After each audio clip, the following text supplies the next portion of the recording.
El siguiente relato se llama Caminando en el infierno. Soy un exmilitar, actualmente me dedico a la seguridad privada. Mi jefe es un empresario que vive en San Pedro, en Nuevo León. La verdad yo no soy mucho de andar contando las cosas que viví en el ejército, porque sinceramente la mayoría no son nada agradables. Pero mi jefe tiene cierta fijación por escuchar relatos así de cosas paranormales y eso, él y yo platicamos poco, porque el señor no tiene mucho tiempo libre, pero siempre que lo hacemos me cuenta cosas así raras que le han pasado, con fantasmas, brujas y nahuales. Las únicas horas del día en las que no está trabajando, es cuando está con sus hijos, es divorciado, y a sus hijos también les gustan todos los temas paranormales. Y fue precisamente uno de los hijos del Señor, el que me hizo el comentario que estaría bien que yo contara la experiencia que tuve el último día que formé parte de las Fuerzas Armadas. Así que me animé a contar mi historia de terror. Bueno, yo causé alta en el sexenio de Calderón, lo hice porque yo tenía un par de amigos que ya eran militares, y en una ocasión que pude platicar con ellos, me comentaron que les habían subido el sueldo. Lo que me dijeron que les estaban pagando era más de lo que yo ganaba en donde trabajaba en aquel entonces, así que me enlisté ese mismo mes.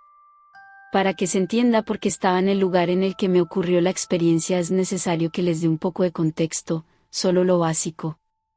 Estando dentro me asignaron a Tamaulipas, que en aquel entonces era el mero infierno, porque los zetas andaban con todo. Ese cartel se quería apoderar de todo el país, así que la guerra estaba durísima en todas partes, se tenía el rumor de que esa gente había sido parte de las fuerzas especiales, y que era por eso que era difícil combatirlos. Por aquellos años el cartel de Jalisco creó un brazo armado específicamente para hacerle frente a los zetas, de hecho, se hacían llamar los matazetas. Todo lo que restó del sexenio de Calderón, yo me mantuve en Tamaulipas, no en la misma ciudad, pero siempre en el mismo estado. Cuando entra Peña, somos trasladados a Jalisco, para ese entonces los matazetas ya habían evolucionado al cartel de Jalisco Nueva Generación. Su líder, controlaba todo, tenía comprado medio estado, desde la señora de la tienda de la esquina, hasta gente del gobierno. Era muy difícil trabajar, a los que nos asignaban ahí no durábamos mucho, nos movían muy seguido, era como una medida de prevenir que se generaran lazos entre la maña y el ejército. Del 2013 al 2018 estuve en Colima, Guanajuato y Guerrero. Al momento de que sal Peña y entró Obrador somos movidos a Zacatecas, que para ese entonces ya llevaba varios años siendo el campo de batalla entre la gente de Jalisco y la gente de Sinaloa.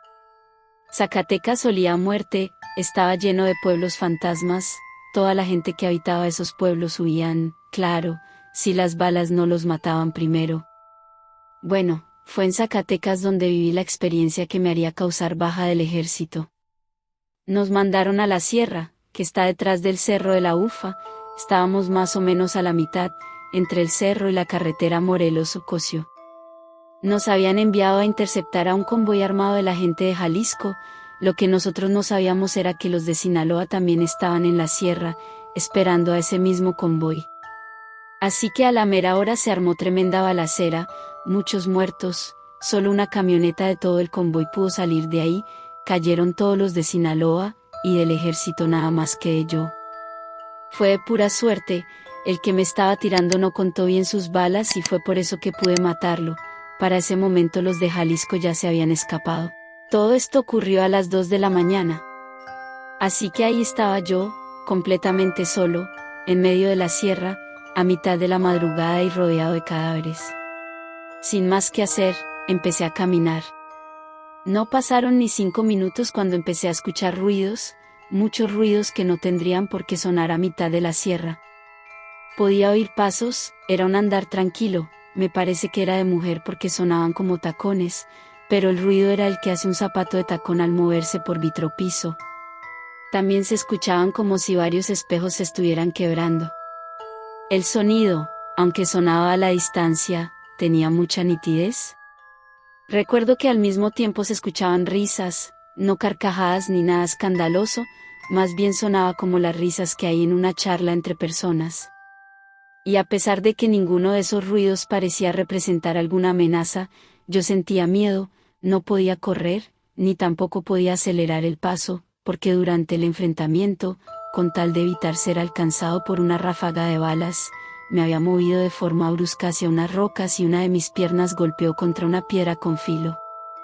Por supuesto que yo quería correr, pero no quería caerme y lastimarme más, así que simplemente seguí caminando al mismo ritmo. De pronto alguien me llamó por mi nombre.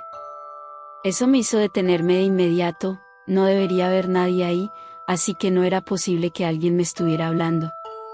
Me volvieron a llamar por mi nombre, era la voz de una mujer. No me atreví a voltear, simplemente giré un poco la cabeza y al ver de reojo noté que a escasos 3 metros detrás de mí estaba una mujer. No alcancé a notar ningún detalle en particular, ni rasgos, ni vestimenta, supe que era una mujer por la silueta, solo por eso. Volví la vista al frente y continué caminando, di unos 20 pasos y volví a mirar de reojo, la mujer estaba a la misma distancia, me estaba siguiendo, avanzaba a la misma velocidad que yo lo hacía. Pero algo en la mujer había cambiado, ahora sí podía notar un par de rasgos en su rostro, era oscuro y creo que tenía cuernos. Fue tal la impresión que me llevé, que casi se me corta la respiración, las piernas me temblaron un poco, pasé saliva y hasta sentí caliente la frente.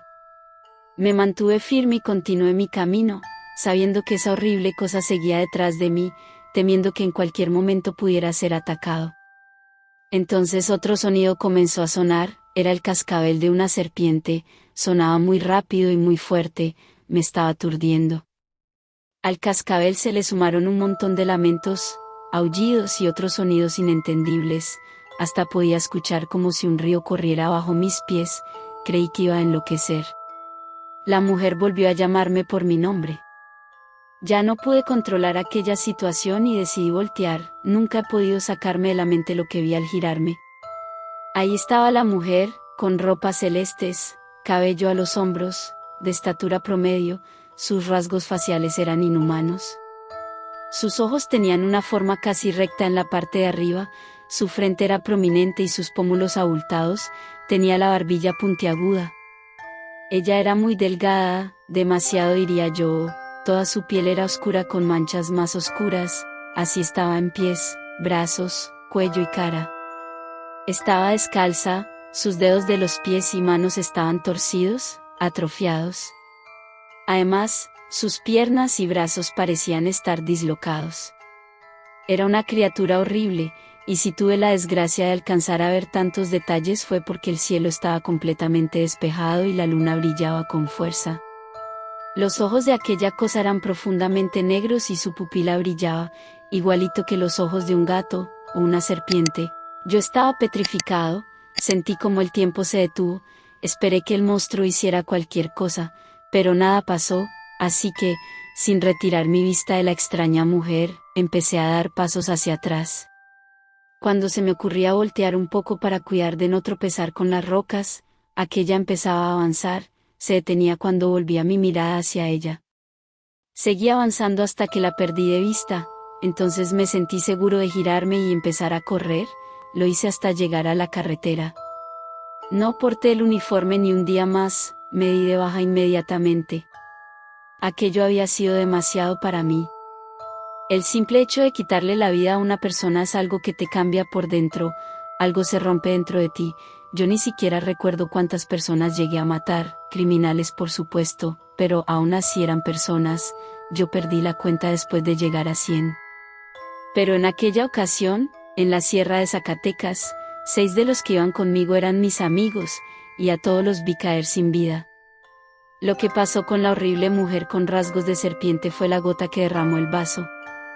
Cuando me entrevisté con mi jefe me preguntó cuál había sido la causa de mi baja del ejército, y tuve que contarle esta historia de terror.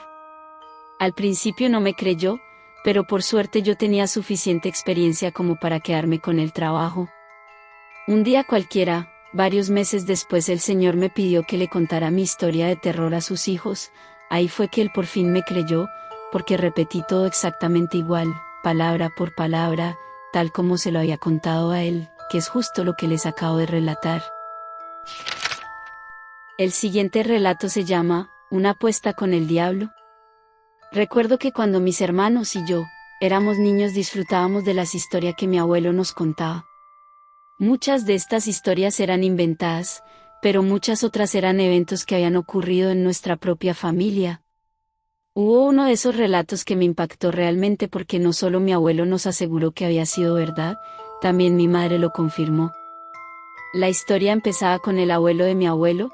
Él fue un hombre muy conocido en su región, era dueño de una buena extensión de tierras. La gente decía que era descendiente directo de los grandes guerreros y gobernantes indígenas, era querido y respetado por quienes lo conocían. Después de casarse con una mujer extranjera y también encantadora, formaron una familia que parecía muy feliz, tuvieron 3 hijos, 2 mujeres y un hombre llamado Antonio. Antonio era su hijo favorito, aunque uno supondría que los padres no deberían preferir a ninguno de sus hijos, eran épocas diferentes y además la preferencia por Antonio era evidente, ya que no solo era muy parecido a él físicamente, sino que también era muy similar su forma de ser, era amable, encantador, fuerte y en principio parecía tener una gran visión para los negocios. Cuenta la gente que Antonio se enamoró perdidamente de una mujer que ya había sido comprometida en matrimonio con otro hombre, aún así, se juraron amor eterno y habían acordado huir juntos, pero cuando llegó el momento ella se arrepintió pues le pesaba mucho el compromiso que su familia había adquirido para su matrimonio. Así que Antonio no tuvo más remedio que aceptarlo, nunca volvió a enamorarse, ni se casó, esta decepción amorosa lo cambió por completo, se volvió un hombre solitario, ya no era amable con la gente y aunque siempre había tenido un gran gusto por las apuestas y el juego, después de esto se volvió más recurrente que Antonio apostara y la verdad es que casi siempre ganaba, por eso su padre nunca vio un verdadero problema con ello y como lo dije antes eran otros tiempos, era normal que algunos hombres se reunieran para apostar jugando cartas o dados que eran los juegos que a Antonio más le gustaban. En esa época y sobre todo en los pueblos y las zonas rurales era normal transportarse en caballos, sobre todo cuando uno vivía en ranchos o en haciendas que los tenían, así que Antonio generalmente andaba en su caballo, era un caballo precioso, imponente, pura sangre, se decía que había sido traído desde Europa. La madre de Antonio era de ascendencia española, no había otra igual en toda la región. Por la imponente presencia que Antonio proyectaba montado en su caballo y por la gran suerte que parecía tener en las apuestas, además de que con el tiempo había empezado a utilizar un lenguaje que para la gente del pueblo resultaba muy blasfemo, las personas le pusieron como apodo el diablo. Él ganó gran parte de toda su fortuna y logró extender sus tierras a través del juego, no parecía haber nadie que le ganara. Un día, Antonio como de costumbre, estaba apostando, se encontraba en una casa que funcionaba como bar, en donde en ese tiempo solían ir los hombres a jugar con las cartas y con los dados. En esa ocasión en especial Antonio tenía una racha imparable, había llevado algún dinero en efectivo y unas cuantas propiedades como base para sus apuestas, pero cuenta la gente que había ganado casi 4 veces el valor de lo que llevaba. Constantemente pedía tragos que incluso compartía con sus contrincantes, repetía a gritos que no había nadie en el mundo que pudiera ganarle, ni aunque en ese momento el mismísimo Dios en persona bajara a retarlo, podría ganarle.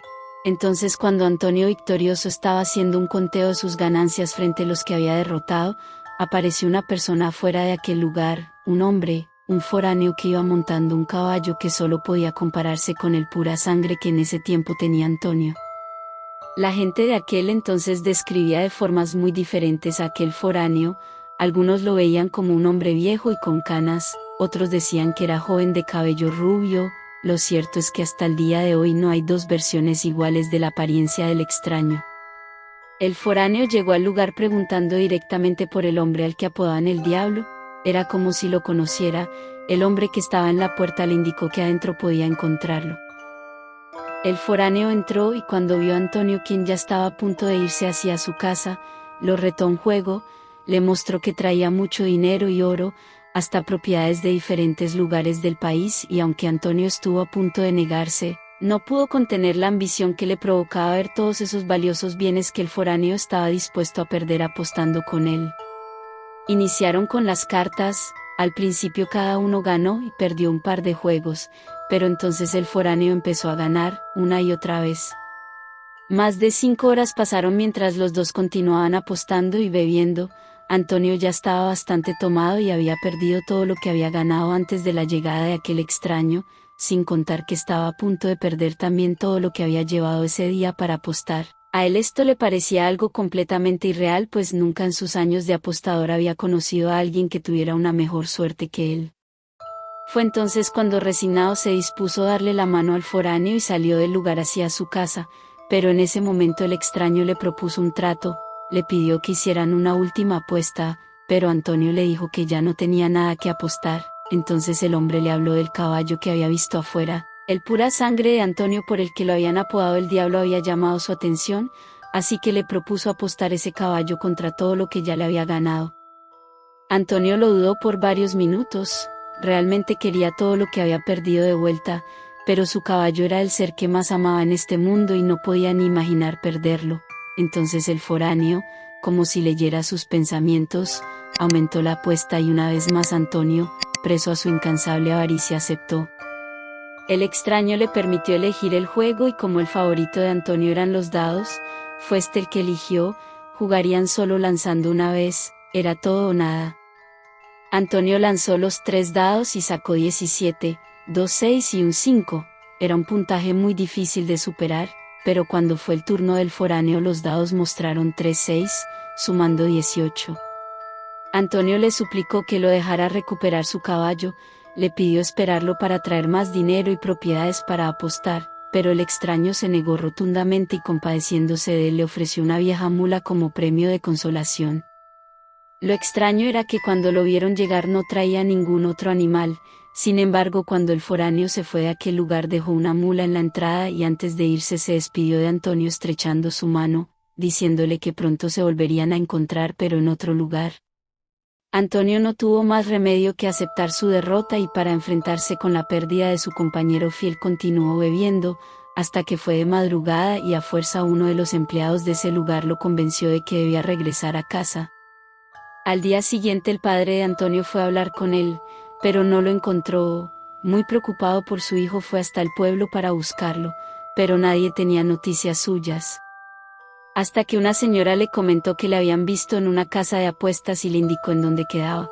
El padre de Antonio fue hasta el lugar y allí un hombre le contó que la noche anterior un hombre extraño que nadie conocía había estado apostando con su Antonio y al haberle quitado todo incluyendo su caballo, Antonio se había ido a su casa, ebrio y montado en una mula. Organizaron una búsqueda con varios trabajadores y voluntarios de la familia, pero no lograban encontrar a Antonio. Así pasaron 5 días y las expectativas de que apareciera con vida disminuían cada vez más. Entonces una noche un trabajador dijo que su hijo había visto a Antonio deambulando por un camino poco concurrido, así que todos fueron en la dirección que el trabajador les había indicado esperando encontrar alguna pista del paradero de Antonio. Se adentraron en el camino que estaba junto a un abismo. Dicen que en algún punto el padre de Antonio palideció mientras observaba fijamente el fondo de un barranco. Allí desde lo lejos podía verse lo que parecía el cuerpo de una persona. Descendieron lo más rápido que pudieron pero teniendo cuidado de no sufrir un accidente. Cuando se acercaron al cuerpo pudieron identificar que era Antonio. Era evidente que había fallecido, tenía heridas muy extrañas, además por el paso de los días y el calor que hacía en esa zona, tenía un olor putrefacto. Unos metros más allá estaba la mula en la que le habían visto irse aquella fatídica noche. El animal, aunque sin vida, estaba completamente intacto, no parecía haber sufrido ningún daño, era como si estuviese momificado. Dice mi abuelo que su abuelo contaba la historia de su hijo Antonio con mucha melancolía, se arrepentía por no haber podido hacer más por él. Contaba que después de eso, tuvo que vender parte de las tierras en las que vivió Antonio, ya que los trabajadores constantemente se quejaban de encontrar cultivos enteros que parecían haber sido arruinados por pisadas de animales. Un par de veces dijeron haber visto a un hombre montado en caballo y seguido por el que parecía el pura sangre que alguna vez fue de Antonio, pero cuando intentaban describir a ese hombre que solían ver, sobre todo en las noches, no lograban ponerse de acuerdo en cómo era su apariencia física. Algunos decían que era el mismísimo demonio, al que un día por diversión o por envidia se le había ocurrido venir a tierra a derrotar al hombre que habían apodado como el diablo. solo para demostrar que nadie era digno de ser comparado con él.